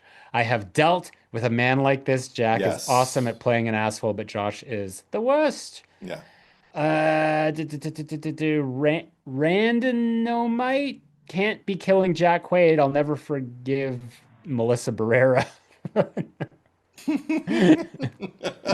She stabbed him 23 times Yeah. She didn't write and it. s- and, and slit his throat and then like shot him 3 times too. They killed him a lot. Yeah, I loved Sh it. Sean Prinsick, I felt bad for Kat. She seemed to understand more than Josh. What they were doing was kind of bad. I kept hoping Kat and Iris would team up against Josh, maybe even develop some Mm. kind of strong friendship or romance. They were Ooh. both being used and abused by Josh. After all, Kat's final scene unfortunately cements her as just another pawn in Josh's scheme. At least Iris gets a second chance at life. If it's not been made clear, I choose Josh. Love this movie. Definitely one of my favorites, if not my Cool. favorite of the year so far. I agree with that. Mm. I'm so disappointed that it didn't do better in theaters. Hopefully, it gets more attention with time. Absolutely. DJ Qualab. Sergey was a creep. Come on. Robot or not, no means no. Essay is essay. 100%. Whale Wolf. Cat. She was super obnoxious and devious and is the reason it all happened. However, Josh was so damn annoying too. So I don't know, man. And Grant Dempsey, hey, I figured his last name was spelled B-Man, but B-Man, huh? As in, come on, Josh, be a man. Anyway, yeah, voting Josh. Oh, that's funny. Yeah. Anyway, you have first dibs. I have the flaw. You have the floor. Um, I'm going to choose Takeo, uh, Kayako's husband, because Right. he's the first domino. And he's what's wrong with the world. He's the problem. Because, okay, I understand getting upset when you find out that your spouse has been like writing love letters, be they unrequited or otherwise, to someone else and making like journal entries about like how obsessed they are with them. Basically, like right, it's like the adult equivalent of like writing your names together like on your binder, like when you're in school. But did he overreact? 100% he did. Caused a lot of damage. Did it right in front of his kid. Didn't care about any of the ripples that he was creating of negativity and of like eternal suffering. Like the curse basically exists because of his actions. He could have just shown her the diary and been like, "What the fuck are you doing? Well, this is over. You know what? And I've got your diary, so I've got a case in court, so I can have see as much of this kid and prevent you from seeing as much of him as you want. And or if I don't want to see the kid anymore, I can just say the kid belongs with his mother. Like whatever. I've got the power now. You've also got the power to be a decent person and just say, you know what? This is not working, obviously. We're not on the same page. You don't want to be with me. We'll just get divorced and figure something out. Obviously, I'm not happy either. If I am upset enough to even consider assaulting you, let alone like killing you, this was a long time coming, but totally avoidable at the same time. I just think grow a set, man. You could have been the better person. You could have been the hero of the story, and no one would have thought any the less of you for it. But instead, you created a monster who thusly made a situation where other people could suffer. And he, you know what? It's his own culture, so he needs to know that like he created the grudge, like the curse that was He's the domino. manifesting in that house. He just fuck that fucker. Kill him. He deserved to die. He didn't die either. Did he? Is he Yeah, alive? he killed himself. Oh, that's right. He Wait. hung himself. Oh, that's right. We saw the boy playing with the body. I completely forgot about that. That was fucked Yeah. up. So yeah, okay. So and then he hung himself. Okay, that's another thing. When people do this destructive shit, I've seen this happen with a lot of people who assault other people. or who cross like statutory lines with, underage people. They take themselves out before they can pay any kind of consequence and live in the gaze of like people who now perceive them as they really are, and they just take Mm. themselves out. And I'm like, fuck you, you fucking coward. Like, not only could you not deal with this like an adult, but you also couldn't even like take your punishment in this realm of consciousness. Who knows what's waiting for you on the other side? But he doesn't even get, like, who knows what his soul is like fucking like going through. Whatever it is, it's not bad enough. He should have gotten killed twice. That's how I feel. How about Yeah. you, Zach? Okay, well, you've put me in a tight spot because I'm looking at everyone here and it's just like there's not real, I mean, like everyone is sort of like a victim of this. It's kind of hard to choose. I mean, I talked about Jennifer being unsympathetic, but like even that, like, yeah, you can make a case for like you came all the way to Japan, you didn't learn any Japanese, and you're kind of shitty to your mother-in-law. But I think, based on the rules of the cherry picker, this still applies. So I'm not going to nominate Kayako, but I'm going to nominate the spirit of Kayako because that is still an entity and it is still someone who is fucking shit up. And it's just like, just because you had something bad happen to you, you gotta like do way worse. Like what kind of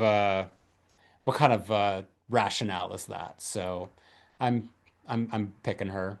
Hurt people, Zach. Hurt people. And that's exactly what she's saying. Hurt people, hurt people. So, Exclamation mark. Hurt yeah. people, exclamation mark. So, I just put that in the chat here, a little quick poll for anyone who wants to get their early little preliminary results in there. But if you do want to vote in the cherry picker, you can do that three different ways. You can head over to our Instagram account at the Cherry Picker Pod. The poll is up there every week. You can also be here on YouTube if you're watching in the post community section and vote there.